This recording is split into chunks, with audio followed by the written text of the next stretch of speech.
യൂൺകാപ്പിന്റെ ആത്മാവിനെ കണ്ടെത്തുവാനായിട്ടുള്ള പ്രാർത്ഥനയൊക്കെ നടത്തുകയായിരുന്നു യൂറിയും. അതേസമയം രാജകുമാരന്റെ ശരീരത്തിനുള്ളിലായിരുന്നു യൂൺകാപ്പിന്റെ ആത്മാവ് ഉണ്ടായിരുന്നത്. ഈ ഒരു പ്രാർത്ഥനയൊക്കെ നടത്തുന്നത് കൊണ്ട് തന്നെ യൂൺകാപ്പിനെ പുറത്ത് കളയേണ്ടതായിട്ട് രാജകുമാരനും വരുന്നു. കണ്ണു കാണാത്ത മന്ത്രവാദിയും പ്രാർത്ഥനകളൊക്കെ നടത്തുന്നതിനിടയ്ക്ക് എന്തോ ഒരു പ്രശ്നമുണ്ടെന്ന് മനസ്സിലാക്കുകയാണ്.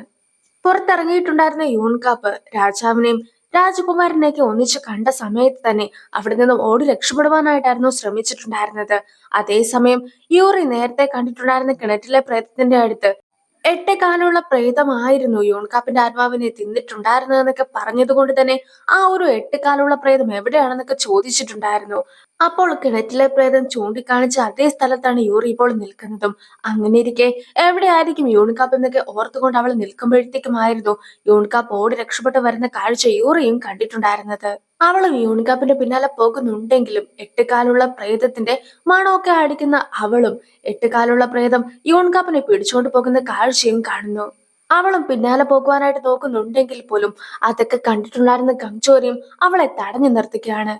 എട്ടുകാലുള്ള പ്രേതം യൂൺകാപ്പിനെ കഴിച്ചതായിരുന്നു. പക്ഷെ നീയാകട്ടെ പ്രാർത്ഥനയൊക്കെ നടത്തിയത് കൊണ്ട് കുറച്ചു നേരത്തേക്ക് ആ ഒരു പ്രേതത്തിന്റെ അടുത്തു നിന്നും അവന് രക്ഷപ്പെടുവാനായിട്ട് സാധിച്ചു. എങ്കിൽ പോലും നിനക്ക് എന്നേക്കുമായിട്ട് അവനെ രക്ഷിക്കുവാനായിട്ട് സാധിക്കുകയില്ല. എന്തു തന്നെ വന്നാലും യൂൺകാപ്പിനെ അന്വേഷിച്ച് എട്ടുകാലുള്ള പ്രേതം വരുന്നതായിരിക്കുമെന്നൊക്കെ ഗംജോരും അവൾക്ക് പറഞ്ഞു കൊടുക്കുകയാണ്. അടുത്തതായിട്ട് രാജ്ഞിയെ കാണിക്കുന്നു. രാജ്ഞിയുടെ അടുത്തായിട്ടായിരുന്നു കണ്ണ് കാണാത്ത മന്ത്രവാദി ഉണ്ടായിരുന്നത്. ഈ ഒരു മന്ത്രവാദിയും എട്ടുകാലുള്ള പ്രേതം രാജകുമാരന്റെ ശരീരത്തേക്ക് ഉള്ളത് കൊണ്ട് തന്നെ അത് രാജകുമാരനെ കൊല്ലാതെ പുറത്തേക്ക് ഇറങ്ങുകയില്ല എന്നൊരു ഉറപ്പൊക്കെ രാജ്ഞിക്ക് നൽകുന്നു. ഈ ഒരു രാജ്ഞിയുടെ മകനാണ് യോങ്ങിൻ രാജകുമാരൻ. സോ യോങ്ങിൻ രാജകുമാരന് ഈ പ്രേതം കാരണം ഒരു പ്രശ്നവും ഉണ്ടാവുകയില്ലെങ്കിൽ ഈ പ്രേതത്തെ രാജാവിന്റെ മകന്റെ ഉള്ളിൽ തന്നെ വെച്ചിട്ട് ആ മകനെ കൊന്നു കളഞ്ഞാൽ പോലും പ്രശ്നമില്ല എന്ന രീതിക്കാണ് സംസാരിക്കുന്നത്. അതായത് ഈ ഒരു രാജ്ഞിക്ക് ഒരു മകൻ മാത്രമേ ഉള്ളൂ. അതൊരു രാജകുമാരനാണ്. അതേസമയം അവരുടെ മകനല്ലാത്ത ഒരാളാണ് രാജാവായിട്ടുള്ളത്. ആ ഒരു രാജാവിന്റെ മകനെയാണ് ഈ ഒരു പ്രേതം ബാധിച്ചിട്ടുമുള്ളത്. സാധാരണഗതിക്കാണെങ്കിൽ രാജാവിന്റെ മകനായിരിക്കും അടുത്ത രാജാവായി മാറുക. പക്ഷെ ഈ ഒരു മകനെ പ്രേതം ബാധിച്ച് ആ മകനെ കൊല്ലുകയൊക്കെ ആണെങ്കിൽ ഈ ഒരു രാജ്ഞിയുടെ മകന് രാജാവാക്കുവാനായിട്ട് സാധിക്കും. അതൊക്കെ തന്നെയാണ് ഇവരുടെ പ്ലാനും. എട്ടുകാലുള്ള പ്രേതം യൂൺകാപ്പിന്റെ ആത്മാവിനെ പിടിച്ചുകൊണ്ട് പോയതിനെ കുറിച്ചൊക്കെ ആയിരുന്നു യൂറി ആലോചിച്ച് നടന്നു വന്നിട്ടുണ്ടായിരുന്നത്. ഇവിടെ എട്ടുകാലുള്ള പ്രേതം ഉണ്ടെന്നുള്ള കാര്യം നിനക്ക് നന്നായി തന്നെ അറിയാമായിരുന്നില്ലേ? അതുകൊണ്ടല്ലേ എന്നോട് ഇങ്ങോട്ട് വരണ്ടെന്നൊക്കെ പറഞ്ഞിട്ടുണ്ടായിരുന്നതെന്ന് കങ്ചോരിയുടെ അടുത്തായിട്ട് അവൾ ചോദിക്കുമ്പോഴത്തേക്കും എട്ടുകാലുള്ള പ്രേതം ഇവിടെ ഉള്ള കാര്യം എനിക്ക് മാത്രമായിരുന്നില്ല, യൂൺകാപ്പിന് നന്നായി തന്നെ അറിയാമായിരുന്നു. വെറുതെ രാജാവിന് രണ്ട് കണ്ണടയൊക്കെ കൊടുക്കുവാനായിട്ടാണ് നിന്നെ അവൻ ഇങ്ങോട്ട് കൂട്ടിക്കൊണ്ട് വന്നതെന്നാണോ നീ ഇപ്പോഴും വിശ്വസിക്കുന്നത്? നീ കഴിഞ്ഞ ദിവസം ഒറ്റക്കാലുള്ള പ്രേതത്തെയൊക്കെ പിടിച്ചു കെട്ടിയിട്ടുണ്ടായിരുന്നല്ലോ. ആ ഒരു കാഴ്ച എല്ലാം തന്നെ അവനും കണ്ടിട്ടുണ്ടായിരുന്നു. അതുകൊണ്ട് തന്നെ നിനക്ക് ഈ എട്ടുകാലുള്ള പ്രേതത്തെയും പിടിക്കുവാനായിട്ട് സാധിക്കുമെന്നൊരു വിശ്വാസം യൂൺകാപ്പിന്റെ ഉള്ളിൽ ഉള്ളത് കൊണ്ടാണ് അവനും നിന്നെ തേടി വന്നിട്ടുണ്ടായിരുന്നെന്നുള്ള രീതിക്കൊക്കെ ഗംഗ്ചോരിയും സംസാരിക്കുന്നു. പക്ഷെ യൂൺകാപ്പ് അങ്ങനെ ഒന്നും ചെയ്യുകയില്ല എന്ന വിശ്വാസത്തിലുണ്ടായിരുന്ന യൂറിയും ഇപ്പോൾ ആകെ പിണങ്ങിയൊക്കെ ഇരിക്കുകയാണ്. യൂൺകാപ്പ് ക്ലിനിക്കിൽ ഉണ്ടായിരുന്ന സമയത്ത് ഇട്ടിട്ടുണ്ടായിരുന്ന ഡ്രസ് എല്ലാമായിട്ട് ഇപ്പോൾ അമ്മയും തിരിച്ചു വീട്ടിലേക്ക് എത്തുന്നു. അതേസമയം ആ ഒരു ഡ്രസ് എല്ലാം തന്നെ താൻ തന്നെ അലക്കിക്കൊള്ളാം എന്ന് പറഞ്ഞ് യൂറിയും അതെല്ലാം തന്നെ മേടിക്കുകയാണ്. അവസാനമായി യൂൺകാപ്പിനെ കണ്ട സമയത്ത് അവൻ ഇട്ടിട്ടുണ്ടായിരുന്ന ഡ്രസ്സാണ് അതേന്ന് ഓർത്ത് അവളും ആകെ വിഷമിക്കുന്നു. ഈ ഒരു സമയത്തായിരുന്നു ആ കൂട്ടത്തിൽ നിന്നും അവൾക്കും ഒരു ചരട് കിട്ടിയിട്ടുണ്ടായിരുന്നത്. പണ്ട് യൂൺകപ്പും അമ്മയും കൂടി ചേർന്ന് നാട് വിട്ടു പോകുന്നതിന് മുമ്പായിട്ട് യൂറി ആയിരുന്നു ഈ ഒരു ചരട് അവനെ ഏൽപ്പിച്ചിട്ടുണ്ടായിരുന്നത്.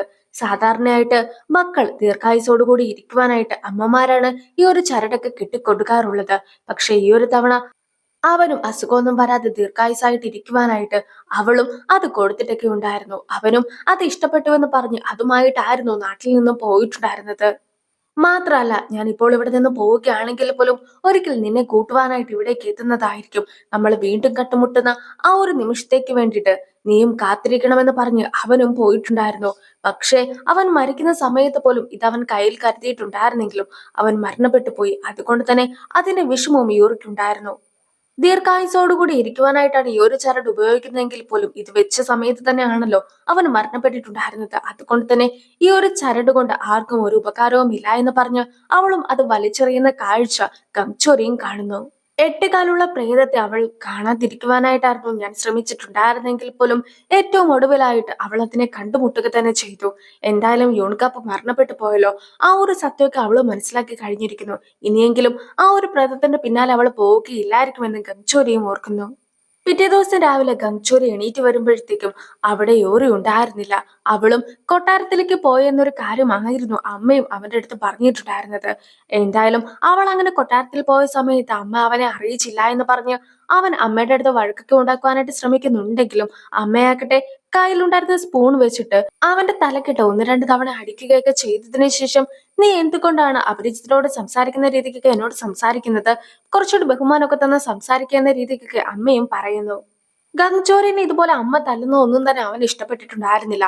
അതുകൊണ്ട് തന്നെ അമ്മേനെ ഒരു പാഠമൊക്കെ പഠിപ്പിക്കാമെന്ന് പറഞ്ഞുകൊണ്ട് അവനും ഒരു കൊടുങ്കാറ്റുണ്ടാക്കുവാനായിട്ട് ശ്രമിക്കുന്നുണ്ടെങ്കിൽ പോലും അതത്രയ്ക്ക് വർക്ക് ആകാത്തത് കൊണ്ട് തന്നെ അവനും പോകുവാനായിട്ട് ശ്രമിക്കുന്നു. ഈ ഒരു സമയത്ത് അമ്മ ഉണ്ടാക്കിയ ഫുഡും അവന് നൽകുകയാണ്. ആ ഒരു ഫുഡൊക്കെ കണ്ട് അതിന്റെ മണമൊക്കെ അടിച്ചിട്ടുണ്ടായിരുന്ന ഗംഗ്ചോരിയും, നിനക്ക് നന്നായി തന്നെ കുക്ക് ചെയ്യുവാനായിട്ട് അറിയാം, അതുകൊണ്ടാണ് ഇത്തവണ നിന്നെ വെറുതെ വിടുന്നതെന്നൊക്കെ പറഞ്ഞ് അവിടെ നിന്നും പോകുന്നു.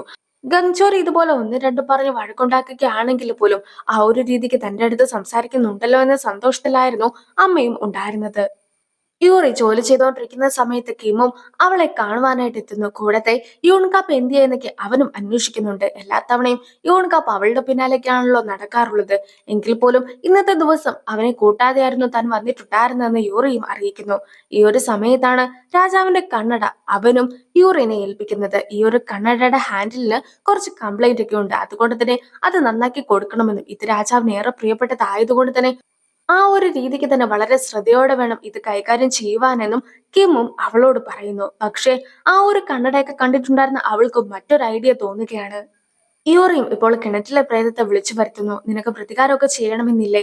ആ ഒരു പ്രതികാരത്തിൽ ഞാൻ നിന്നെ ഹെൽപ്പ് ചെയ്യുന്നതായിരിക്കും. അതേസമയം അതിന് പകരമായിട്ട് നീ എനിക്ക് കുറച്ച് ഇൻഫോർമേഷൻസ് ഒക്കെ നൽകണമെന്ന രീതിക്കാണ് യൂറിയും സംസാരിക്കുന്നത്. കിണറ്റിലെ പ്രേതം പറഞ്ഞത് പ്രകാരം ഇപ്പോൾ യൂറിയും ഒരു കുടത്തിൽ വെള്ളമൊക്കെ എടുത്തുകൊണ്ട് വരികയാണ്. ഈ ഒരു സമയത്തായിരുന്നു രാജകുമാരനായിട്ടുള്ള യോങ്ങിനെ അവളും കണ്ടുമുട്ടുന്നത്. അതായത് നമ്മൾ സ്ഥിരമായിട്ട് കാണുന്ന ഒരു രാജ്ഞിയുണ്ടല്ലോ, ആ ഒരു രാജ്ഞിയുടെ മകനാണ് രാജകുമാരനായിട്ടുള്ള യോങ്ങിൻ. അവനും അവന്റെ ഫ്രണ്ട്സും കൂടി ചേർന്ന് കളിക്കുമ്പോഴത്തേക്കും കളിച്ചുകൊണ്ടിരുന്ന ബോള് യൂറിയുടെ അടുത്തേക്ക് വന്ന് വീഴുന്നു. പക്ഷേ യൂറിനെ കുറ്റം പറയുന്ന അവനാകട്ടെ യൂറിക്കിട്ട് രണ്ട് ചവിട്ട് പോലും കൊടുക്കുന്നുമുണ്ട്. പിന്നീട് യൂറിനെ കാണുവാൻ ഭംഗി ഉള്ളത് കൊണ്ട് തന്നെ അവളോട് അവിടെ നിൽക്കുവാനായിട്ടും താൻ കളിച്ചിട്ട് വന്നിട്ട് അവളെ ഒരു പാഠം പഠിപ്പിക്കുന്നതായിരിക്കുമെന്ന് പറയുകയും ചെയ്യുന്നു. പക്ഷെ യോങ്ങിനെ കണ്ടിട്ടുണ്ടായിരുന്ന യൂറിക്കും ഇതാണ് കിണറ്റിലെ പ്രേതം പറഞ്ഞിട്ടുണ്ടായിരുന്ന വ്യക്തി എന്ന കാര്യം മനസ്സിലാവുകയാണ്. ഗംഗ്ചോരിയും യൂറിനെ അന്വേഷിച്ച് സാധാരണ അവൾ ജോലി ചെയ്യാറുള്ള സ്ഥലത്തേക്ക് എത്തുകയാണ്. പക്ഷെ അവിടുത്തെ കാര്യങ്ങളൊക്കെ നോക്കുന്ന വ്യക്തിയുടെ അടുത്ത് യൂറിനെ കുറിച്ച് ചോദിക്കുമ്പോഴത്തേക്കും അവൾ ഒരു കാര്യങ്ങളും കൃത്യമായി ചെയ്യാറൊന്നുമില്ല. എന്തെങ്കിലും ഒരു കാര്യം ഞാൻ ചെയ്തിട്ട് തിരിച്ചു വരുന്ന സമയത്ത് അവളെ ഞാൻ കാണാറില്ല. അവളും എപ്പോഴും മുങ്ങിയൊക്കെയാണ് നടക്കുന്നത്. അതുകൊണ്ട് തന്നെ ഇനി അവൾ തിരിച്ചിങ്ങ് വരട്ടെ, ഞാനും അവളെ ഒരു പാഠം പഠിപ്പിക്കുന്നതായിരിക്കും എന്നൊക്കെ പറഞ്ഞുകൊണ്ട് അയാൾ നിൽക്കുമ്പോഴത്തേക്കും ഗംഗ്ചോരിക്ക് അത് ഒട്ടും തന്നെ ഇഷ്ടപ്പെടുന്നില്ല.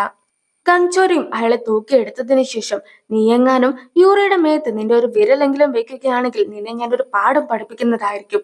നിനക്കും നിന്റെ മക്കൾക്കും വരാൻ പോകുന്ന തലമുറയ്ക്കും എല്ലാം തന്നെ ഇടിമിന്നലൊക്കെ ഏറ്റു മരിക്കേണ്ട അവസ്ഥ വരുന്നതായിരിക്കുമെന്നും യൂറിനെ ഉപദ്രവിക്കണമെന്ന് നീ മനസ്സിൽ പോലും ചിന്തിക്കുവാനായിട്ട് പാടില്ല എന്ന് പോലും പറഞ്ഞതിനു ശേഷം അവനും അയാളെ വലിച്ചെറിയുന്നു. യൂറി ഇവിടെ ഇല്ലാത്ത സ്ഥിതിക്ക് അവളെങ്ങാനും എട്ടുകാലുള്ള പ്രേതത്തെ പിടിക്കുവാനായിട്ട് പോയിട്ടുണ്ടാകുമോ എന്ന് കങ്ചോരി പോലും ഓർക്കുന്നു. യൂറിയും തന്നെ ആരും ശ്രദ്ധിക്കുന്നില്ല എന്ന് മനസ്സിലാക്കി കഴിയുമ്പോഴത്തേക്കും കയ്യിലുണ്ടായിരുന്ന കുടത്തിന്റെ അകത്ത് പ്രേതത്തിന്റെ കുറച്ച് മുടിയൊക്കെ ഇട്ടതിനു ശേഷം ആ ഒരു പ്രേതത്തെ വിളിച്ചു വരുത്തുകയാണ് അവളും.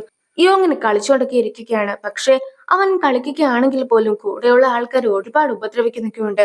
അതിനിടയ്ക്കായിരുന്നു അവനും വെള്ളത്തിലെ പ്രേതത്തിന്റെ യഥാർത്ഥത്തിലുള്ള ഫേസ് ഒക്കെ നേരിട്ട് കണ്ടിട്ടുണ്ടായിരുന്നത്. ഇവളല്ലേ കിണറ്റിൽ ചാടി മരിച്ചു എന്നൊക്കെ പറഞ്ഞിട്ടുണ്ടായിരുന്നത്, പിന്നെ എങ്ങനെയാണ് ഇവൾ ഇപ്പോൾ ഇവിടെ എത്തിയതെന്നൊക്കെ ആലോചിക്കുന്ന അവനും ആ ഒരു പ്രേതത്തിന്റെ പിന്നാലെ പോവുകയാണ്.